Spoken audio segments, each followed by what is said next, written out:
on, just a couple of weeks ago, Paul Anthony posted a video on Facebook to ask, how do you make money? And he had a very personal reason why. I've been lucky enough to primarily squeak by as a actor and entertainer, but over the years it's just gotten harder and harder, and now everything is so expensive that I can't just keep waiting for work to come that's not coming. So I got lots of skills. I got nothing to show for it. I don't know. That's Paul Anthony. He's a Vancouver actor, comedian, and producer in a video that he posted on Facebook. And Paul is here with us in studio right now. Hi there. Good afternoon. Hi. Nice to see you, Gloria. Nice to have you here. And also with us in studio is Michelle C. Smith, a Vancouver actor, stunt performer, and flight coordinator. She saw that video, found it quite relatable. Michelle, nice to have you with us too. Thanks so much for having me. I'm happy to be here. Well, Paul, what prompted you to post this video in the first place? Desperation, Gloria. Yeah? Just pure desperation. How are things? Not describe good. it. Well, just describe how it's been going. I've had slow periods, but they'd always then you get something, and then you're good for 6 months, But the slow period has just gotten bigger and longer. So when you talk about doing other jobs to make ends meet, well, what else is going on there? I haven't done that much in my life, which I know is a privileged position. But then, I don't know how. I mean, I was just reaching out because I literally don't know how. Right. Okay. And Michelle C. Smith, when you saw that, when you heard that, what went through your mind? I can absolutely 1000% relate. I've also had slow times in my career, and it seems like the slow time just keeps being extended and extended and extended despite doing the work, playing the game. It just seems like there's less and less opportunity for established professionals to be working in an industry that we have invested so much into. Can you describe what things have been like in your career over the last 6 months, a year, for example? Yeah, I worked my butt off to get work last year. I was taking lots of class and I was doing the hustle. I got 6 camera days in total, and I am an established performer. That used to be what I would get in maybe 2 weeks. And so now it's forced me to look elsewhere in order to survive in the environment. Wow. You said 6 camera days in a year? In a year, yeah. Oh my goodness. Okay. I mean, how common is your situation? Yeah, I can relate.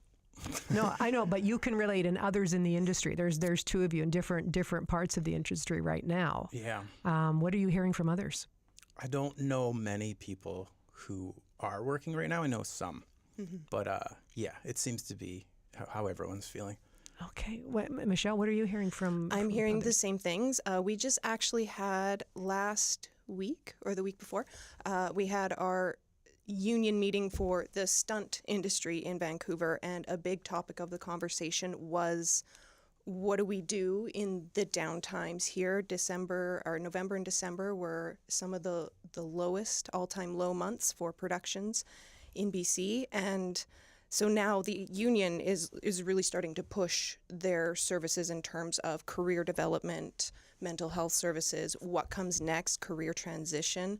I know most people I know are not working, and those are established performers. The people that you know are working all the time are not working. There is a very, very small handful of people who are working and are killing it right now. But that's the amount of opportunity that there is that handful of people. You mentioned the union talking about mental health supports. What about the mental health impact on you and on others? Well, yeah, it's really difficult, especially because we're living in a world that is a little bit wild and out of control right now. And then we work in an industry that much of it is completely out of our control. And you invest so much time and energy to work in this industry, and it's a creative industry, and it requires a certain amount of tenacity and determination and vulnerability. But when you keep putting stuff out there and then you're not getting anything in return, it just puts you in a completely dysregulated position. And maybe the first little while you're like, it's okay, something's going to come. But now it's been years of that, of something's going to come. And that really starts to weigh on you. It's your self-worth, it's your livelihood, like it's all these pieces of your lives all combined into one thing that is completely out of your control. Paul Anthony, what's it been like for you? Yeah, I really well said. I would just sign off on everything that Michelle just said right there. Well, and Michelle, I know you came in and we did speak with you about the Hollywood strikes when that was kind of up and running. What do you think is behind this current downturn? I really think that the business model of streaming is failing. It was never really set up to win in the first place, and part of the reason why we went into writer strikes and the SAG strike and then the situation we're in now is because there was this big boom of streaming services. The studios put out so much money to create shows and they're not getting their return on investment. So now they're panicking because everything's about money in this industry, well, in the world. But now they're panicking, they're pulling back, and they're cutting budgets because they're trying to save their bottom line. And they haven't yet established and developed a new business model for the film and television industry that is profitable for them. Right. Now, Paul, when you put out that initial post on Facebook, what did you hear back from people just in terms of what other people do to make enough money to live in this city? Yeah, it was really interesting, and it was a lot. I mean, but none of it, or not much of it. Well, for instance, a lawyer friend of mine texted me, and she said, "I've got something that might interest you." And I'm like, "Ooh, you want me to wear a wire and like try to get some perp information or something?" But she's got a side project, a deep blue distillery. They're like, "Can you maybe go around and see if the liquor, work on the sales department or something," which I'm happy to do, but it was definitely not what I suggested. But there you go. I just mentioned it on the coast, so I can invoice them. I guess I'm working.